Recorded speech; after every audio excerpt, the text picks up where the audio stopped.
nabadda wadayaal idin lahaantiinba soo dhawaada warar wixina caalamka iyo guud ahaan deegaanada Soomaalida idinka haynay 13 Janaayo 2021 wararkii ugu dambeeyay caalamka iyo guud ahaan geeyiga Soomaalida sidoo kale wararkan waxaad ku maqli doontaan xiisado dagaal iyo diblomaasiyadeed oo soo cusboonaaday wararka aad ku maqli doontaanna waxa ugu horeeya gaari ay la socdeen qaar ka mid ah odayaasha dhaqanka beelaha Mudullood iyo imaamka beesha oo maanta Muqdisho lagu rasaaseeyay iyo khasaare ka dhashay maxkamadda ICJ oo diiday codsiga dib u dhigista kiiska badda Soomaaliya iyo wajib gabax ay kala kulantay dawladda Kenya dhanka kale ciidamada ammaanka iyo rag hubaysan oo maanta ku dagaalamay Muqdisho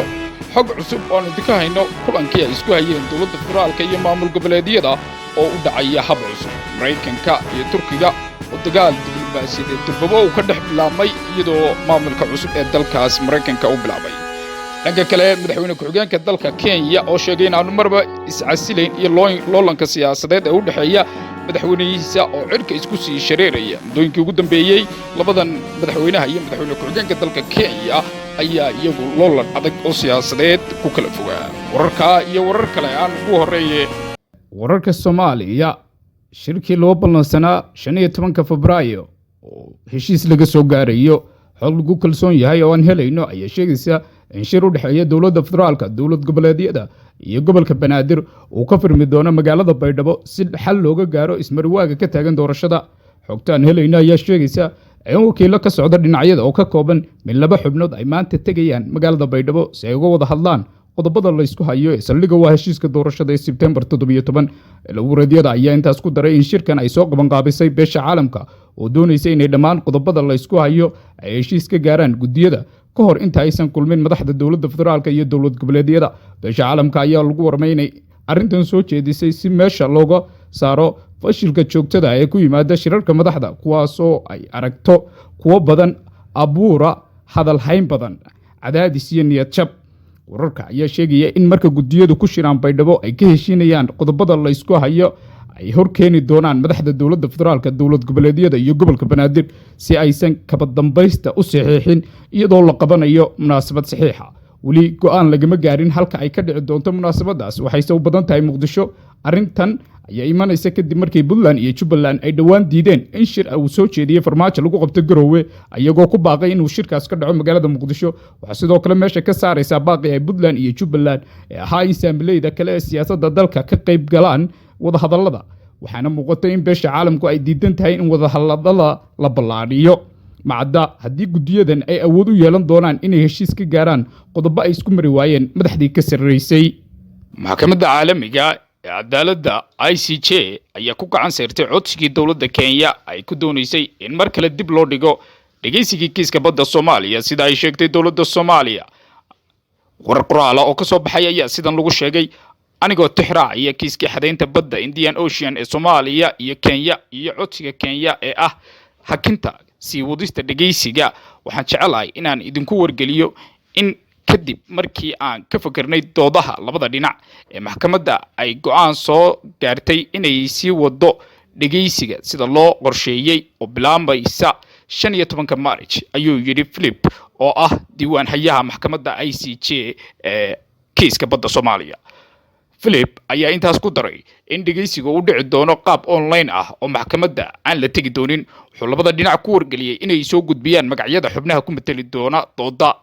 ra'iisul wasaare ku-xigeenka Soomaaliya Mahdi Maxamed Guuleed ayaa sheegay in dawladda Soomaaliya ay soo dhaweynayso go'aanka ka dambaysta ee shalay galab maxkamadda adduunku ay ku laashay codsigii Kenya ay ku doonaysay in mar kale dib loo dhigo dhageysiga dacwadda badda inta ay ku haystaan hoggaanka dalkaas dawladda Kenya ayaa dhawaan codsatay in kiiska markii afraad dib loo dhigo iyadoo markan dood ka dhigatay inay doonayso inuu dhaco qaabka waji ah inta aan la qaban hab online ah sida uu sheegay qariiqaanka guud ee dalkaas Ken Ogoto sida horey loo qorsheeyay dhageysiga dacwadda Soomaaliya iyo Kenya waxay dhici doontaa 15 ilaa 19 bisha March ee sanadkan aynu ku guda jirno daawadayaal ku soo dhawaada wararkii caalamka iyo arrimaha bariga dhexe aanu idinka haynay markana xiisada ayaa ka dhex kacday Turkiga iyo Mareykanka maalintii Khamiistii kadib markii wasaaradda arrimaha dibadda Mareykanka ay ku baaqday in si degdeg ah xabsiga looga sii daayo hogaamiyihii bulshada rayidka ee Turkiga Cismaan Gavala afhayeenka wasaaradda arrimaha dibadda Mareykanka ayaa ku sheegay bayaan rasmi ah Arbacadii Maraykanku mar labaad ayuu ugu baaqayaa Turkiga inuu si degdeg ah xabsiga uga sii daayo Cismaan Kavala.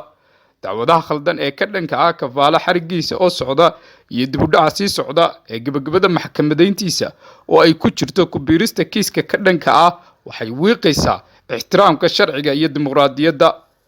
ayaa lagu yiri bayaan ka soo baxay wasaaradda arrimaha dibadda dalka Maraykanka. maxkamad ku taala Turkiga ayaa ka sii daysay Kavala sanad ka hor dacwad la xiriirta mudaharaadyadii Gettysburg 2013 si kastaba ha noqotee waaran qabasho oo xigta oo ku saabsan doorkiisii lagu eedeeyay inuu isku daygii afgambigii 2016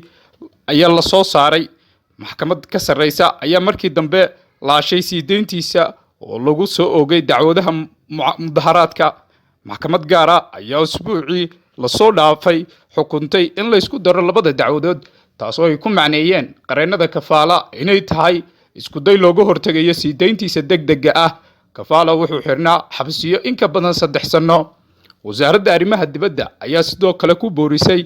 Ankara inay u hoggaansanaato xukunnada maxkamadaha Yurub ee xuquuqda aadanaha ayna hubiso in si cadaalad ah oo degdeg ah loo sii daayo kiiska. madaxweyne Joe Biden ayaan weli la xiriirin dhigiisa Turkiga Recep Tayyip Erdogan tan iyo markii la caleemo saaray bishii hore. saraakiisha kale ee Maraykanka marka laga reebo la taliyaha amniga qaranka Jake Sullivan ayaa iyaguna wicitaanka Ankara aan ku fognayn.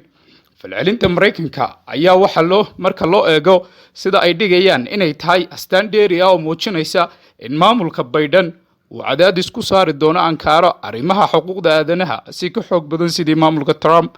Biden wuxuu u soo hore warbaahinta ugu soo muuqday isagoo u jeedinaya dhaleecal kulul Erdogan 2019 oo ku saabsan duulaanka Turkiga ee ka dhanka ah kooxaha hubeysan Kurdiyiinta Syria ee uu Maraykanku taageero iyo siyaasadda gudaha ee madaxweynaha Turkiga. Ankara ayaa uga jawaabtay waaxda arrimaha dibadda Khamiistii iyadoo sheegtay in Turkiga uu yahay dal sharci leh isla markaana aysan jirin cid amar ka soo saari karta maxkamadaha xukunnadooda. dacwadaha la xiriira Cismaan Kavala waxa fuliyay maxkamad madax bannaan. qof walba waa inuu ixtiraamo hawsha ay dir wasaaradda arrimaha dibadda dalka Turkiga. wasaaraddu waxay sheegtay in Ankara ay sii wadayso xiriirada ay la leedahay xukunnada ECGR iyadoo loo sii marayo golaha Yurub waxayna siinaysaa macluumaadka lagama maarmaanka u ah kiiska. waxay intaas ku dartay inay ahayd mid aan mabda ahayn oo aan waafaqsanayn in Maraykanku uu farageliyo hannaan sharci ah oo ka socda dalka Turkiga.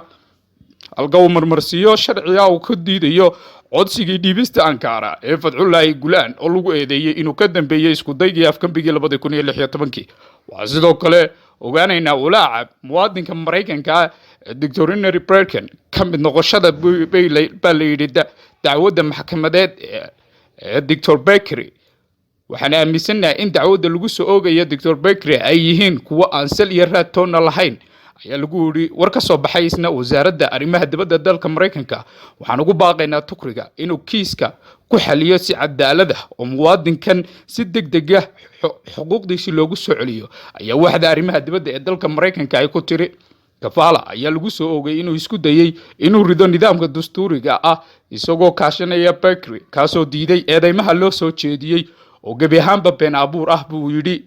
labada xulufo oo ka mid ah NATO waxay isku khilaafeen arrimo badan oo kala duwan laga soo bilaabo iibsigii Ankara ee nidaamka gantaalaha S-400 ee Ruushku sameeyo iyo isbahaysiga Maraykanka ee maleeshiyada Kurdiyiinta ee Suuriya. wasiirka difaaca Turkiga Hulusi Akar ayaa ka dhawaajiyay talaadadii in Turkigu diyaar u yahay inuu tallaabo ka qaado muranka kala dhaxeeya Maraykanka ee ku saabsan gantaalaha S-400 ee lagu sameeyay Ruushka.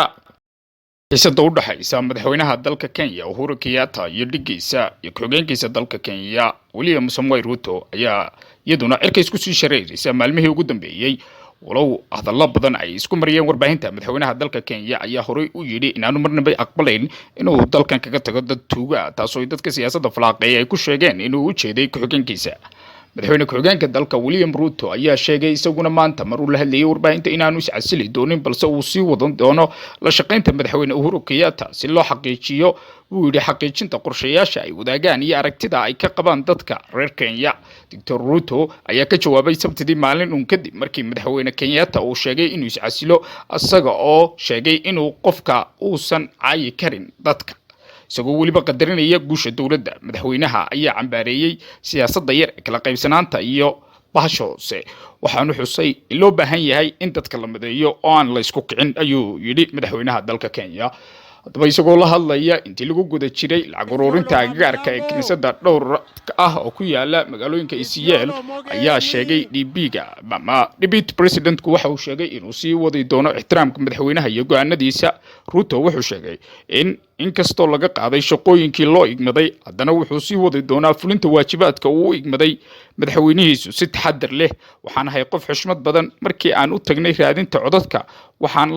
laanahay ajanda guud, aragtida waxqabad iyo qorshe Kenya, waana taas mid aan doonayo inaan garanno, ayuu yiri. waxaan sii wadi doonaa inaan ixtiraamo go'aanada madaxweynaha maxaa yeelay isaga ayaa mas'uul ah oo rasaasta ku baaqaya, buu yiri, mana wiiqi doono go'aanadiisa, laakiin waxaan sii wadi doonaa gudashada waajibaadkayga iyo kaalintayda. madaxweyne ku-xigeenka ayaa ku eedeeyay hogaamiyaha dhaqdhaqaaqa Orange Democratic Movement ODM Raila Odinga inuu jaawareer ku riday xisbiga talada haya ee Jubilee. waxaanu sheegay inuu u sheego dadka reer Kenya haddii uu ka tirsan yahay dowladda ama mucaaradka. dadka nagu soo biiray Jubilee waa inay noo sheegaan haddii ay ku jiraan dowladda ama mucaaradka, waa inay doortaan inay nala sii joogaan oo ay aamusnaadaan ama ay joojiyaan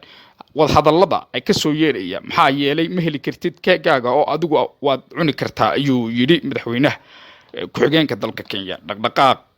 iyo ayaa socda ay doonayso dowladda Kenya inay xilka xayuubin ay wadaan qaar ka mid ah xildhibaanada dalka Kenya iyo xukuumadda, kaasoo ay ku doonayaan in xilka lagaga tuuro madaxweyne ku-xigeenka dalkaas. xiisadan cakiran ayaa ka dhaxaysa tan iyo markii ay dhacday heshiiskii siyaasadeed ee madaxweynaha dalka Kenya iyo hogaamiyaha mucaaradka dalka Kenya